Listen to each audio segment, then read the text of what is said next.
and welcome to today's live, your weekly dose of higher wisdom.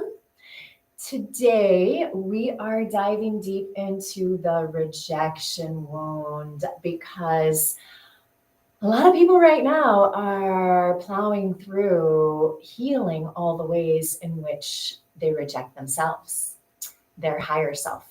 So we're going to dive deep in all the ways in which we reject ourselves, which some of them you may not be able to see or hear because of tunnel vision. Right? Because it's not showing up, right? It's just taken a little bit. There's a lag. Yeah, with us momentarily, folks. We just want to make sure everything is streaming properly.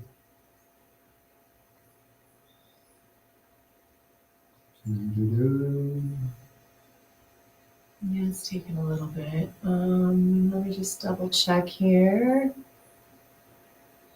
Let's hit it.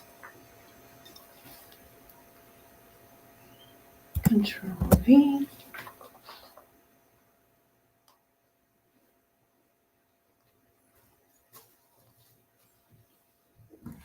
Okay, let's see if this works now.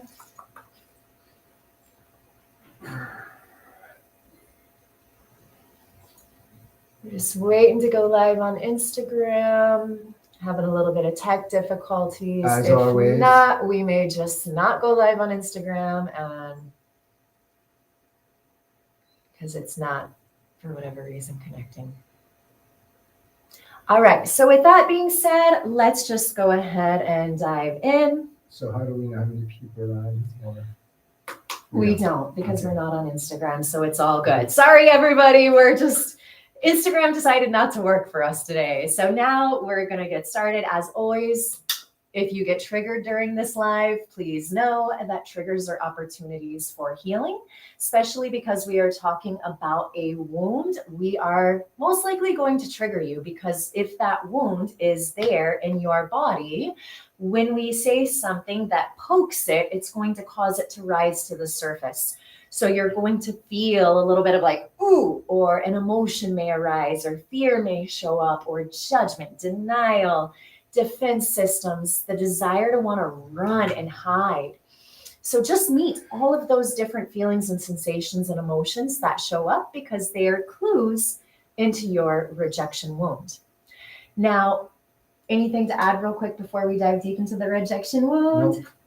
So I'll begin by saying that in my rejection wound, I came into this earth rejecting my mother's birth canal. I chose to enter this earthly realm via a C-section. And in me rejecting her and not coming through her birth canal, that actually was rejecting me. But it was also her rejecting me. So anytime that there is, specifically when we go back to the mother wound, which is the wound of all life, and we look at the childhood wounds, and as I often say, the rejection wound is the deepest and most painful, right, love? Absolutely. It is a deep, deep, deep wound. And that is why going back and looking at, how did I reject my mother? Well, I wasn't a natural birth. And in that made her feel rejected. So in order for me to heal my rejection wound, I also had to look at the flip side of how did I trigger her rejection wound? How did I reject her? And I know you have a somewhat of a similar story.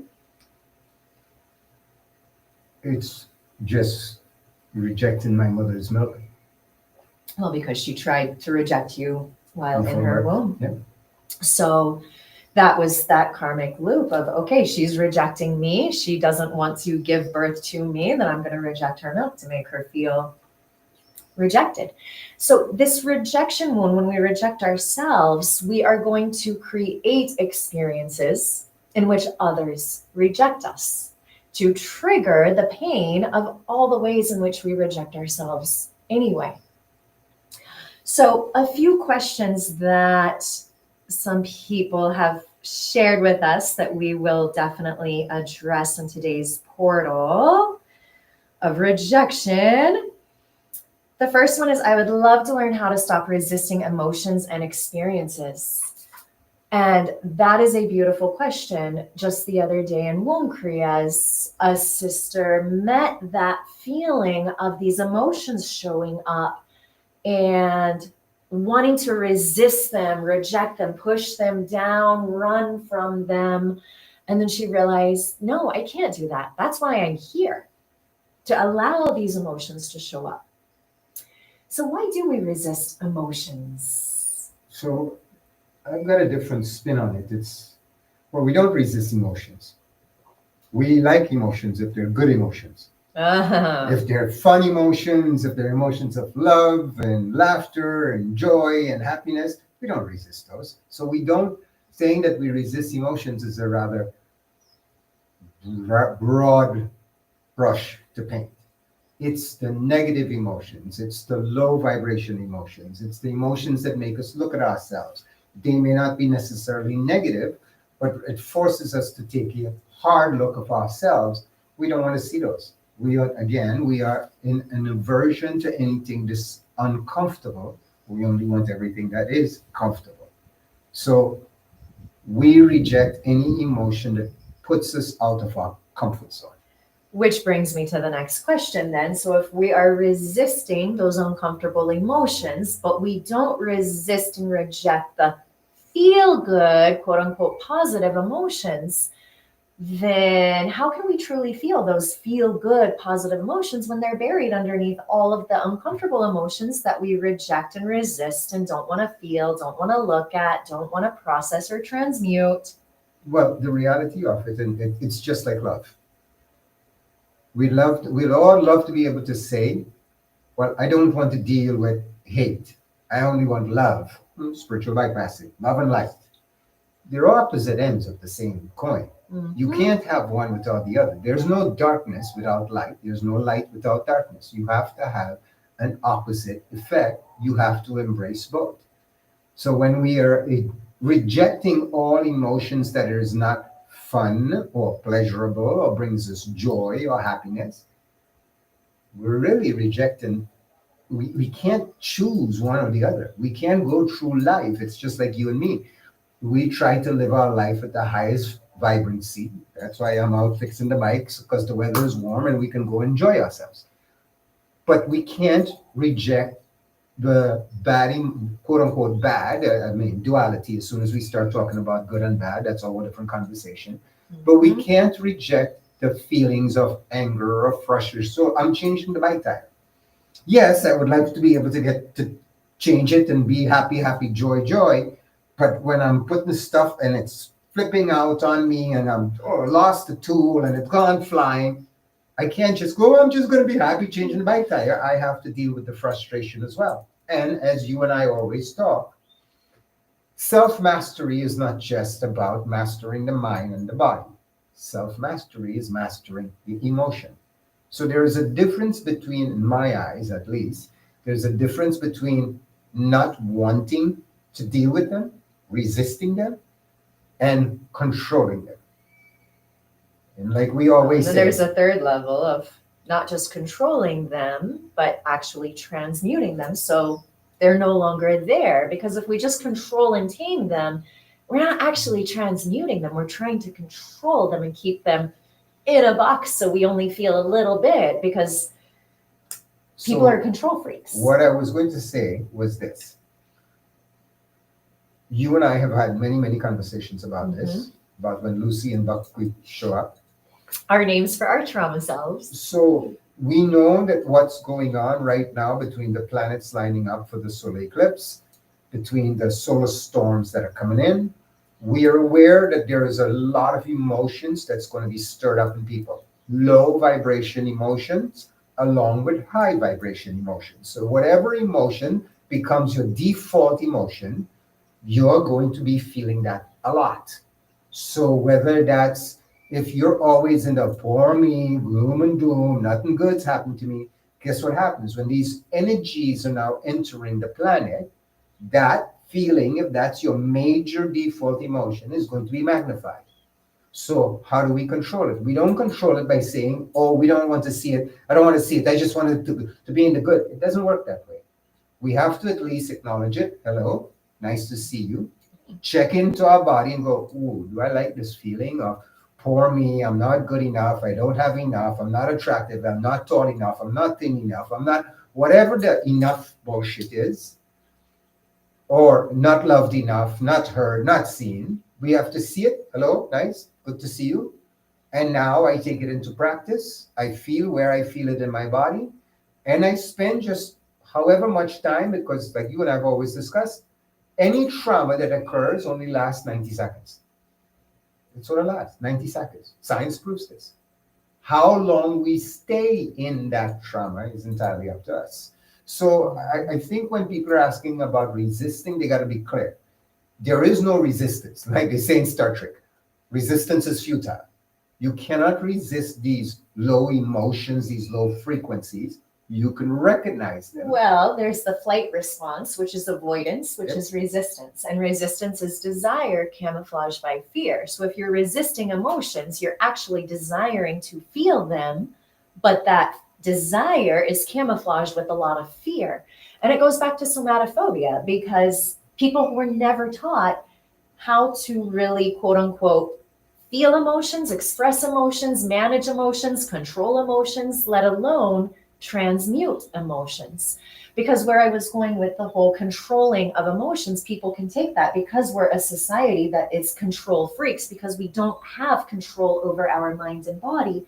We want to control everything external, but that control freak tendency can also be flipped internal, where we are actually controlling the resistance of our emotions because there's resistance there. So if I control them and tame them, there's not actually a transmutation of them.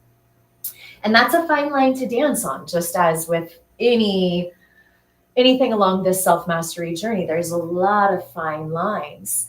The whole resistance of experiences, well, why would you resist an experience? But for example, if we look at, let's say a massive opportunity shows up, because we see this with a lot of the brothers and sisters we guide in ceremonies, where an opportunity will show up and they resist that experience or that opportunity.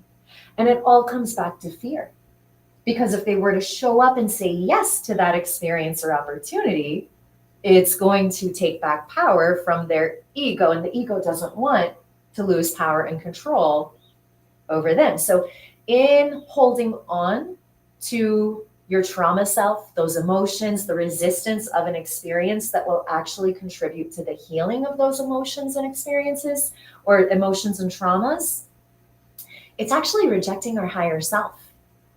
And if we look at all of the fight, flight, freeze responses, because anytime you are triggered, that wound is poked, and whatever nervous system state that occurred, that your body felt when you first felt that wound. So rejection, for example, recall the very first memory that you have in which you felt rejected by a parent.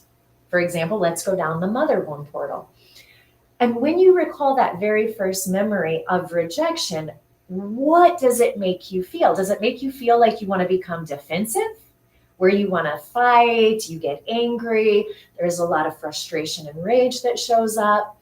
Or do you want to run from those feelings and emotions? You want to avoid them, you want to escape, you don't want to look at them, you go into denial? Or is it a freeze state, a total feeling of shock, confusion, anxiety, depression, helplessness, hopelessness, powerlessness? And being able to identify that nervous system state that's attached to the wound allows you to see, oh, okay, so when one of these responses show up, when I'm resisting an experience, resisting an emotion, this is going to be a clue for me. Oh, I'm in the rejection wound. Oh, I want to run from it. Or, oh, I want to defend it.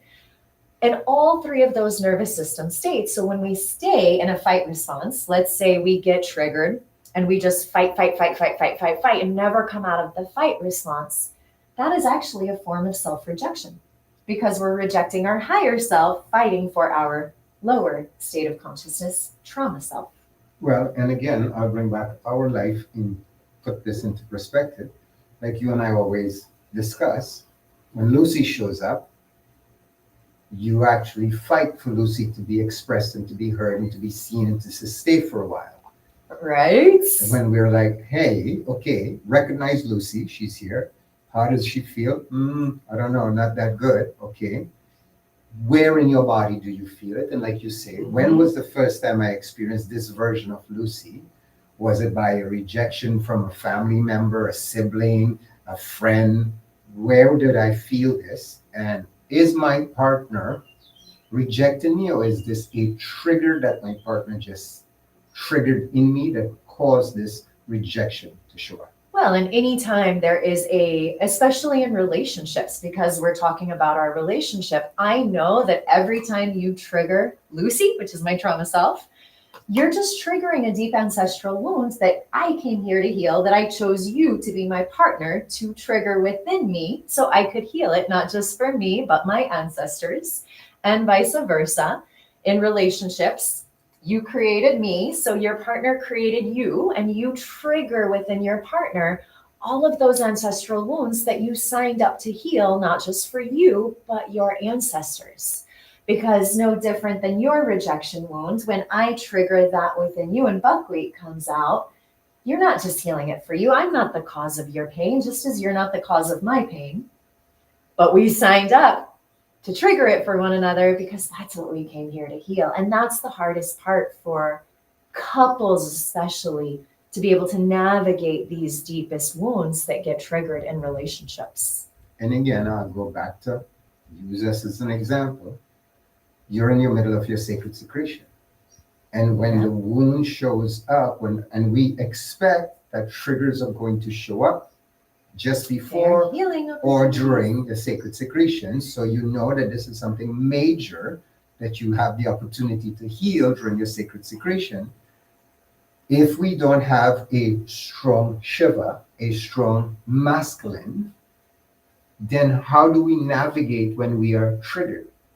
If both of you, because again, we are drawn together by our trauma wounds. This is why we create partners perfectly.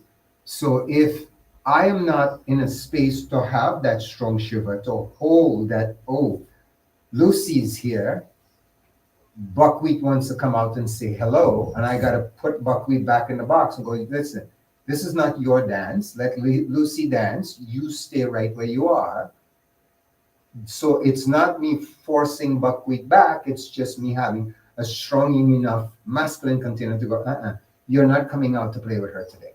You're going to hold that space for her and gently, lovingly guide her to show her that Lucy's online. And if she doesn't want to see that Lucy's online, then just step back and let her be. Don't engage. Because the minute you engage, you know, and again, we say it all the time, it's going to elicit a response from either a fight stage, a flight stage, or a free stage. Absolutely. And any one of those stages show up, guess what? Buckwheat's going to come out and play. This is the trauma bond. Because just as I had shared with you the other day, when we have, so I came in with a rejection wound from my mother, you came in with a rejection wound with your mother, then we create one another through that rejection wound. Frequency attracts frequency. So what happens, just as we're sharing in our life, can you mirror it in your life and look and go, wow, so when my partner triggers me, my trauma self, whatever you've named your trauma self, shows up to play, which is then going to call forth your partner's trauma self, because that's the matching frequency. That's the attraction. That's the bond.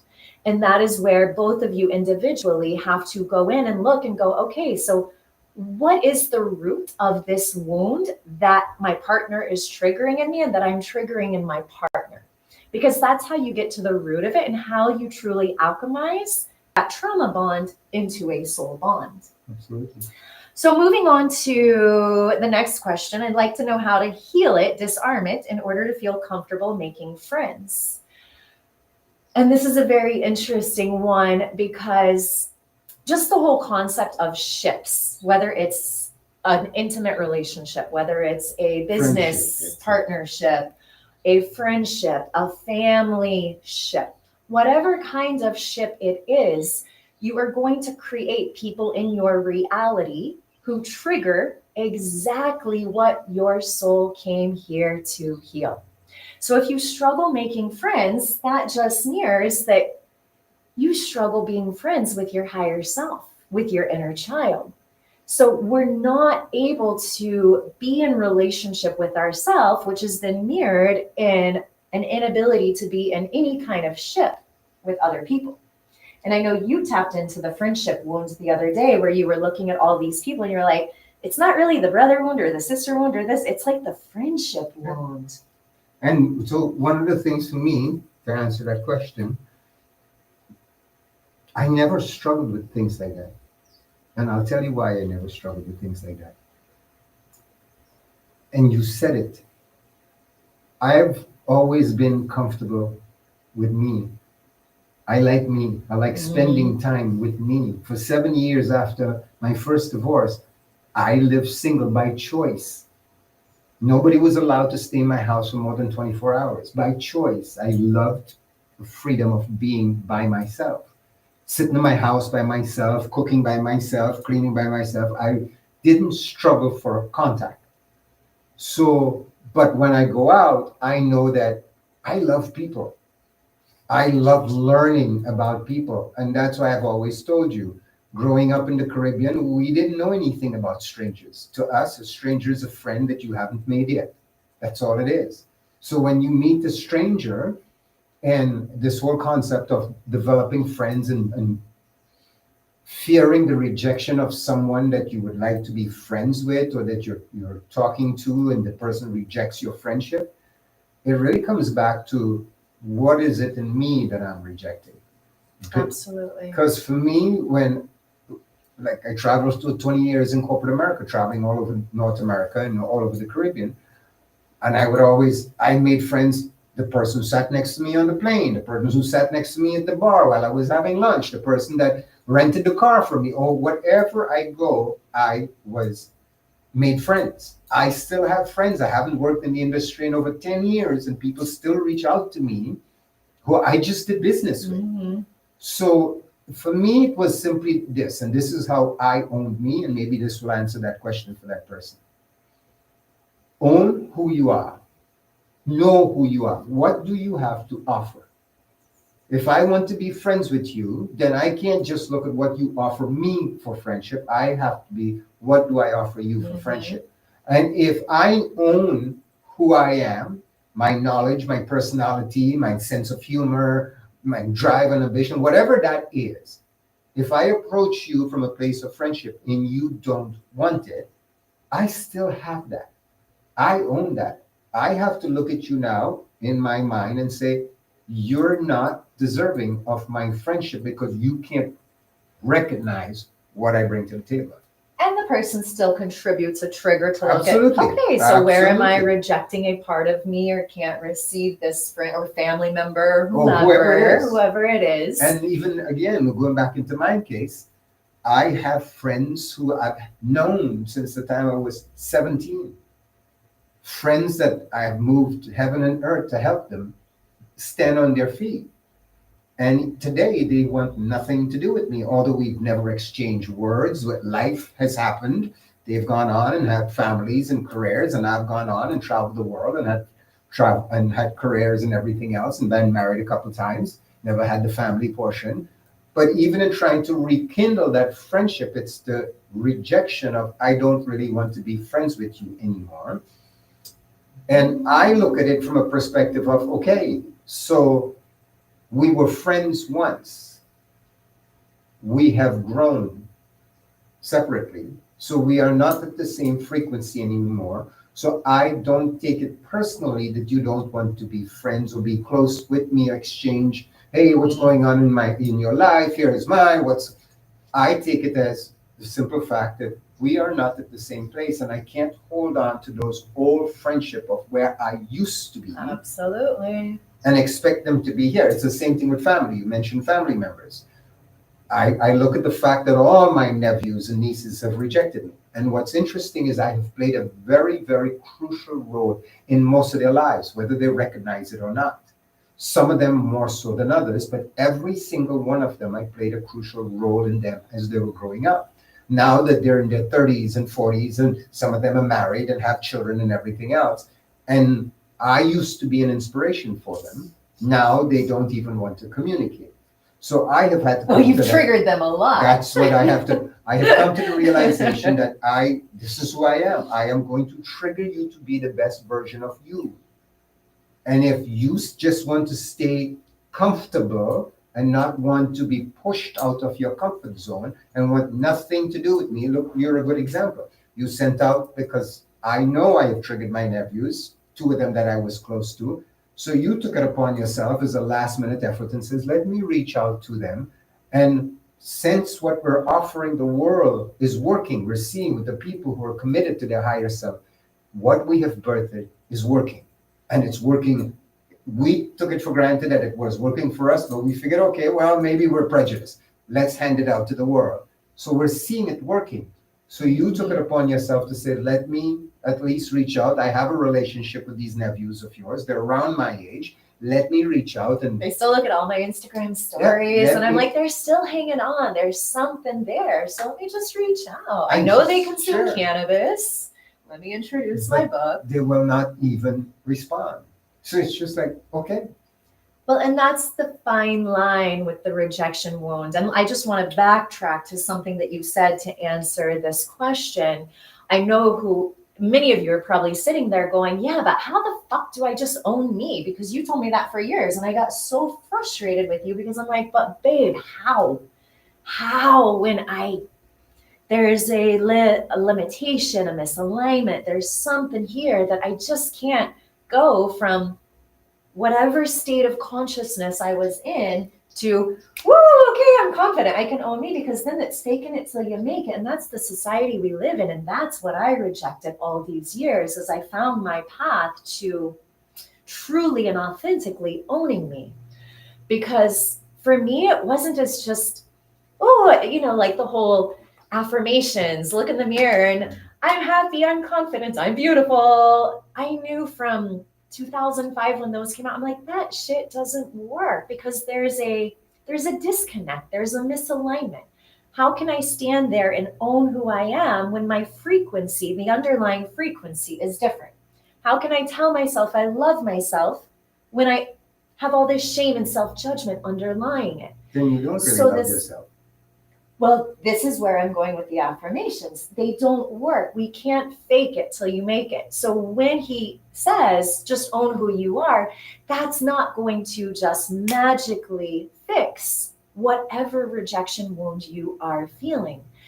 You actually have to put in the work and go into your body and meet where that stored energy, that frequency of rejection, that wound is stored in your fascia. Because unless that gets uprooted and transmuted, you can put a smile on your face, you can stand in the mirror and I own me, I know what I contribute, I'm amazing, I'm beautiful, I'm abundant, I'm this, I'm that.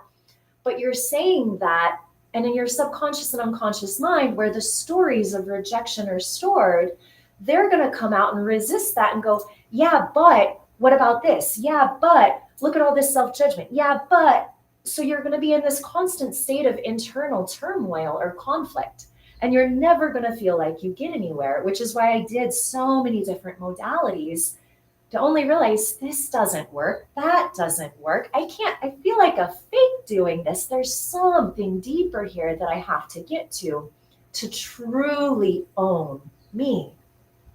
So in terms of rejection and making friends and truly owning you really got to dive deep into your body and look at all the ways in which you reject you, which is the only reason that you would create friends rejecting you, because there is that frequency of rejection still stored in your body that is physically manifesting that experience to you. And while that experience may be painful, and trust me, I have been rejected by so many sisters on this healing path. It isn't even funny. Well, look at the doctors that are rejecting you for showing them a different way to work with their clients. All they care about is just making money. Does it make me money? Do you have an option for me to go do a conference so I can make more money and see more clients? No, then I'm not interested in healing. I'm not interested in real healing. How much I share that I did that. I did the seminars, the supplements, the programs, the try on this, try on that, become a cookie cutter practice, do this system. No, it did not work. I have a few chiropractors who I've shared this with, and their business coach is telling them, you need patients, just get on the phone and make cold calls to get patients in your door. That doesn't work because it's coming from desperation. So this goes back to the whole fake it till you make it. If I'm in a state of rejecting myself, rejecting abundance, rejecting blah, blah, blah, and then I go out and try to make cold calls to get patients to come into my office at an energetic level, they're going to feel that energy of rejection. So what are they going to do? They're going to reject me. So then I'm going to waste my time making those cold calls to fill up my practice so I can receive the abundance that my rejection wound is actually rejecting. So I'm never going to create abundance as long as I have a rejection wound in my body. That's the silly part about it. And that's how we actually reject ourselves even more, by thinking these external things are going to fix us. Just like the affirmations that go against what is stored in our mind and body. Until we heal our mind and body, beginning with the descent into the body, we're never going to see external changes in our reality. No matter what blockage, experience, rejection, whatever shows up in your reality, it's showing up because the code that created it or wrote it into your reality is stored in the body. Next question. Anything else to contribute, love? No. All right, so here's the question. More of an observation than a question. As I'm going through this healing process, I find myself ping-ponging between feelings of anger towards my mother and the anger towards my father. When my parents were divorcing, I was forced to pick a side, and I remember feeling utterly confused and helpless, freeze state. In this rejection portal, I feel like I'm unwinding more of the mother wound, and why would this be the case? As both sides, toxic masculinity and the angry feminine, toxic femininity, and its opposites are the culprits. And I think we already addressed that the deepest rejection wound is the mother wound. Yeah, we can look at the rejection of the father and from the father, but we spent 9 months in our mother's womb. So to take it another level, that this rejection wound is not just yours, but you inherited it from your lineage, just feel into all of the times your mother rejected herself while you were in her womb for 9 months, and all the ways in which you internalized that she's rejecting you and her rejecting herself. Because when you were in your mother's womb, you felt every one of her thoughts, feelings, and emotions. You felt every one of her wounds. You felt every time her trauma self came online, and you misidentified that she's upset, she's angry, she's rejecting me, she's this, she's that. You felt like it was your fault. So that then compounded the wounds that you inherited from your lineage, creating an enmeshment-like net over top of your wounds that you inherited, compounding it. And then through those developmental stages of life up until 7, every experience you have, that even though your mother may have not been rejecting you, but she was rejecting herself, you misidentified that it was your fault, she was rejecting you, when really she was rejecting herself. And then the whole divorce thing, I can speak on that real quick. When my parents got divorced, I didn't have to choose, but my mother was so pressure. jealous of pressure. my relationship with my father that she tried to do everything in her power to turn us against my father. And I was the only one who did not turn against my father. I was unbiased, but I was able to see both sides clearly. And it looked like in her eyes that I was rejecting her and taking my father's side, when all I was doing was I was able to see why my father made the choices he made and how she contributed to it. And she didn't like that I wasn't taking her side and rejecting my father, so she felt rejected by it. I remember having friends, like I told you, 2 chiropractic friends that I met them both in business. Mm-hmm. And when they decided to go their separate ways, They force me, just like this person asked, to make a choice. And I'm like, but wait a minute, I'm friends with both of you. No, no, no, you have to make a choice. Why? Why do I have to make a choice? Why can't I just be friends with both of you? No, no, no, you have. So I remember the guy actually cut me off from his, and we'd been, all my friends became his friends because he didn't have a whole lot of friends. So he had all of my friends choose his side and was pissed at me because I wouldn't choose his side. And no matter how much I said to him, bro, listen, both of you were friends when you were together. You were my friends as a couple. Just because you're going your separate ways, that doesn't mean that I don't get to still have you both as friends. I know that we can't all hang out together. Totally understand that. But when I'm hanging out with you, I hang out with you. When I'm hanging out with her, I hang out with her. And whoever she's with or whoever's going on, and whoever you're with and whatever's going on. So when parents go through this, and I know that most children go through this, which is, that's a whole different conversation. Nobody should ever have to make a choice. And it really shows the trauma in both the parents when they're forcing a child to make that choice. To say, well, you're going to have to choose me. And the child is just confused, going, but wait a minute, you're both my parents. So what does that mean to choose your side? Does that mean I just ignore my father or my mother and just always want to live with you and be with you and do everything and just this half of my life just forget and go, no, no, I'm dedicated to you. That's not fair for any parent. And I know it's being done every single day because our divorce rates are so incredibly high.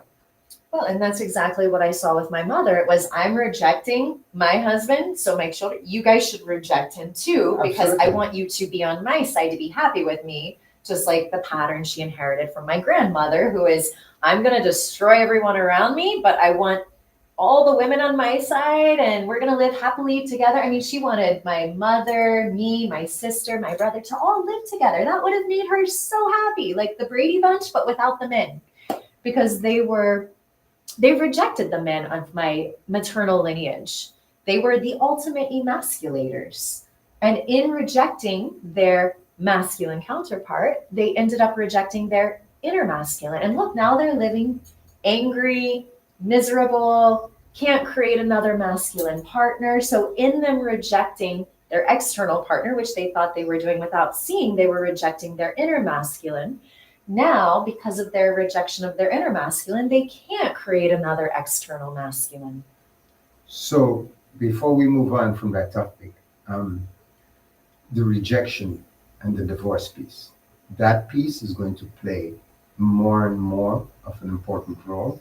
And tomorrow in our book reading, we will discuss that even in more details, folks. So if you haven't booked your time to come to the book reading, I will tell you this is 8 to 10 p.m. Eastern. This is probably going to, which is 7 o'clock our time. Yeah, because we're now Central. An hour, yeah. So this is going to probably be one of the most powerful book readings, and there is a potential that it could be our last. And we'll explain that tomorrow as to why we're saying that, because we are aware of some things that are coming. We don't know how they're going to unfold, but we're just putting it out there. And no fear. We're No open fear. to all possibilities. Listen, like I said, You're just like triggering people. And again, no trigger. You got to feel the fear, Feel though. And tomorrow we're going to explain why you got to feel the fear. And it's part of the rejection portal. So if we go down that pathway, and we'll go into more details tomorrow, but let's just touch up on it now. These solar flares that are happening, the 6 planets that are lining up for the lunar eclipse, all the changes that are going on in the world right now, science is saying it. This is not hairy-fairy, this is not spiritual talk. Science is even saying it, that there's so much energy coming into the planet right now that a lot of triggers are going to happen. A lot of relationships, all ships, not just romantic, not just work relationship. All relationships are really going to be tested in this solar storm that we're in over the next coming 2 years, but especially over the next 90 days. So if we don't have a strong base and a strong foundation, like we go back to having our conversation with Lucy and Buckwheat, that if we don't have a strong way and a strong masculine to navigate these rough waters. And people are experiencing it. We're hearing from people who are experiencing, they're like, wow, the fucking explosions, like, holy shit, over the littlest things. Let's make a differentiation here. The people who are feeling it are the ones who are doing the work and are embodied. Those who are not embodied are living in cognitive dissonance, which we discussed in our last live. And it's like, no, life's great. Life's beautiful. I'm not feeling anything, because they're not feeling the intensity. When you're in your body and you're doing the work to ascend to a higher frequency, you are going to feel every incoming solar flare, storm. You're going to feel those energies incoming, and you're going to feel the lower frequencies rising. You're going to feel your trauma self rising. You're going to feel your pain body rising. And it has to. You're also going to feel fear. A lot of fear. Rejection brings up a lot of fear. That's why you see that people struggle. Look at that wonderful book review that somebody gave you, right? We know that what we do works. It just doesn't work for us, it works for other people. So we deal with the rejection. We see when people who actually work with us reject sharing our work to their family members, to their friends, to their co-workers. And like you and I always say, when we go to a nice restaurant and the food was amazing, the ambience was great, the service was off the chain, when we go to a good restaurant, the prices was fantastic, we can't wait to share. Everybody we talk, oh, by the way, if you go to this restaurant, the food, or we read a good book, or we see a good movie, or we hear a good song, we are quick to go out and share it with everybody that we know. But for some reason, when it comes to healing, let me tell you about that one. Let me tell you all the reasons that I don't want to share this healing, although it's working for me. Although I'm seeing the experience myself. Yeah, I don't want to really share it out there. It's too scary. People might reject me if I share it with them. Well, and that I was sharing with you this morning in our practice, that every little aspect of our work, when you step into a container with us and either show up for the Womb Kriyas or Hara Kriyas or do a sacred secretion container with me, every little thing, every little task, every little homework, every trigger we deliver is going to bring up a different wound. And the mere invitation to invite a partner or your children who are grown, or your friends, or your yoga teacher, or your chiropractor, or your... The fear of rejection shows up. Okay, so this practice is working for me. I'm seeing amazing results in being able to heal myself of my fight, flight, freeze responses. I'm popping through pain portals. Why would I not want to share that? Why would I not want to share that with especially my loved ones? Yeah. Are they not struggling with fear, anxiety, depression, stress, pain, symptoms? Do I not desire them to be by my side on this path to attaining higher consciousness? So that brings up the question. So is your fear of, we claim that we love these people. We claim. Okay. But is my fear of rejection, of introducing them to something, unless people are bullshitting us and it's not really working for them, why would you be ashamed to introduce or have fear to introduce this level of self-healing? Because remember, it's not about putting us on a pedestal and saying we're so great. We're not. And we don't need the money. We're not inviting you to invite your family members because we want to feel our ceremonies. It's free. It's free. Exactly. But is your fear of rejection of them saying, nah, I don't like that. That's not for me. So instead of looking at it and going, I can give them an opportunity to not do what I did, to finally reach to a place in my life, however old I am, to reach to the space to realize what self-healing really is. Why would I not want to give that to, again, my nephews? They're in their 30s and 40s. Why would I want them to subject themselves to what I had to go through until I discovered my higher self? which is, Absolutely. although they've rejected me, I could have stopped you at any point in time and go, babe, they've already rejected. Don't fucking bother with them. And you're like, no, I'm going to anyway. If they reject me again, I It's all don't care. At least I know that I've tried to help them wake up. And we're not here to help anyone wake up. Let's make that a clear distinction. But there's a difference between trying to reach out and help or save someone and reaching out and being an invitation Absolutely. to a different possibility. I don't want to save anybody. I just want to show people, listen, this is working for me and it's working for other people. You're a young person still. You have a life ahead of you. You may or may not be in a relationship. If you are in a relationship, you're going to have challenges. If you're not in a relationship yet, you are going to have challenges because you're still discovering who you are. So why not do the healing now? And like we told our brother Mayor recently, the more you heal you, the better options you have for potential partners are showing up. Because frequency attracts frequency. So for my single nephews, I would love for them to have that, for them to heal themselves to attract a better partner. For my nephews who are married, I would love for them to not have to go through what I have to go through with 2 failed marriages under my belt, to learn the lessons without having to go through it themselves, because they have children. And their children are going to be the consequences, just like that person asked, of having to make that decision of which parent to choose when all you had to do. So I'll put it back. So whoever asked that question, do you think your parents would have made you make that choice had they been healing themselves? No, not at all. They wouldn't have gotten a divorce. They wouldn't have gotten there. So why would you not want to give that to your children or your sister or your brother or your uncle or your aunt or whoever that you hold dear to you? Why would you not want to give them that option? Think about it. Divorce is the ultimate rejection wound. If you get divorced, that is the ultimate rejection. You're divorcing your partner, you're rejecting them, they're rejecting you. Instead of going, you know what, let's heal this. Whatever this is that is causing a blow up in the relationship. And that's where couples, there were no rites of passages. Yeah. There's no education. So it's easier to hit the eject button. Eject is a part of reject. So that shines light on a deep rejection wound.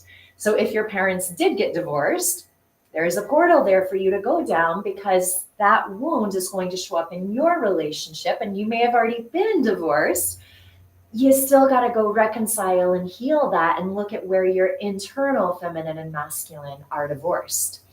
Well, look at how many people, sorry, go ahead. No, go ahead. I was just going to say, look how many people we work with who either it's a brother and he refuses to invite his wife or his friends because he's so afraid of the rejection. And like we keep telling them, if you're both not on the healing path together, somebody's going to get left behind. If it's a woman, and we see this often, so afraid of asking their husbands to say, hey, come to a book reading. It's free. It's uninvasive.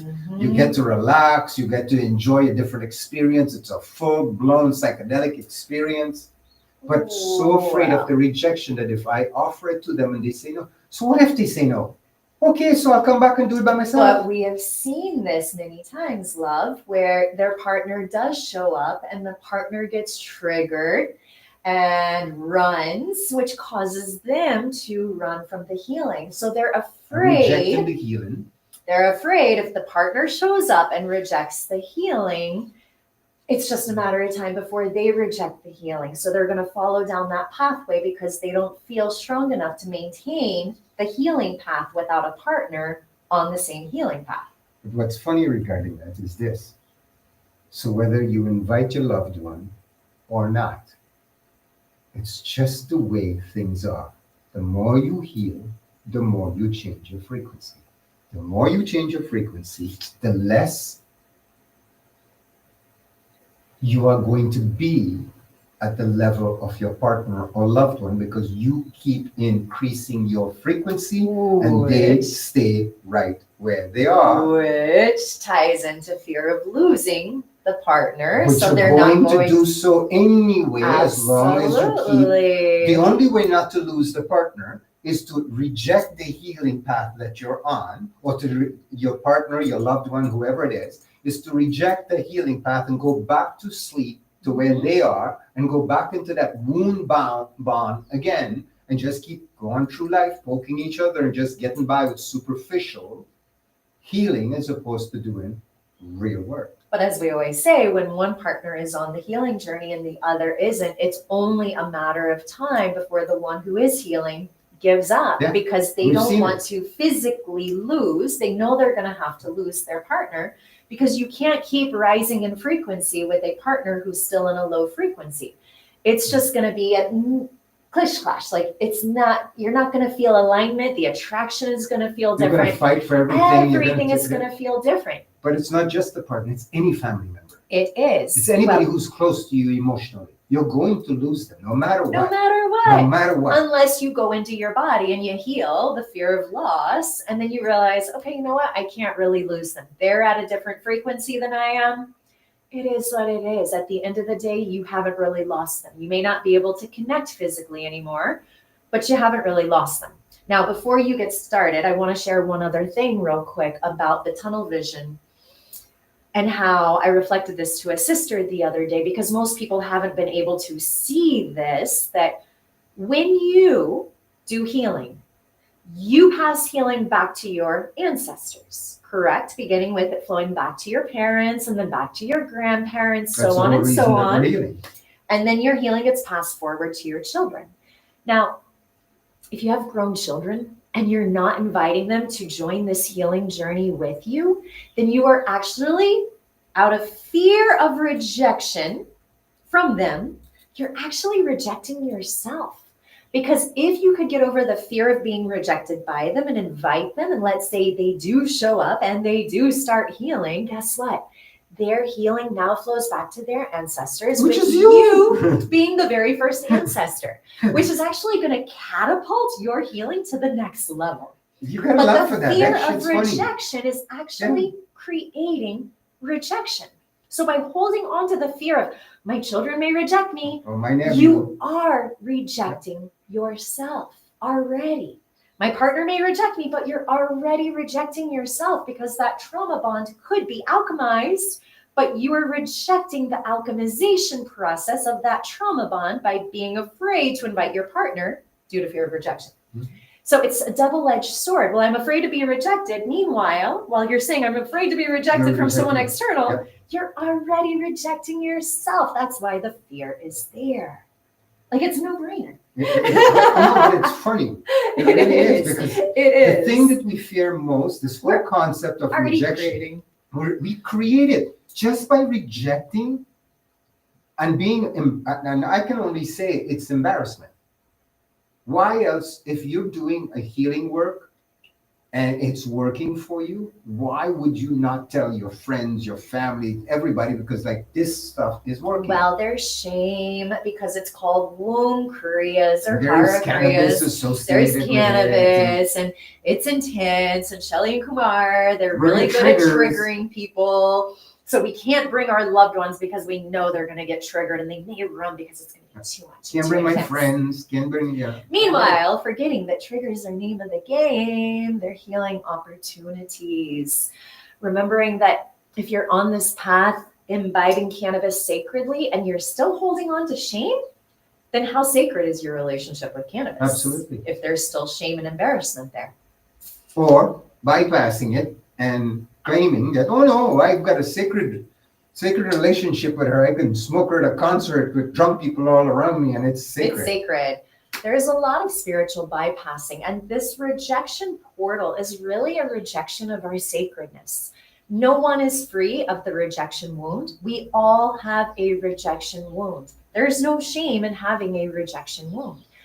But the one thing that we have to do with the rejection wound is we have to look at all the ways we reject ourselves, because we're never going to get rid of the fear of being rejected if we never look, see, hear, or feel all the ways in which we reject our sacredness. And it begins with, let's just look at on a day-to-day basis. How often when you drink something are you present?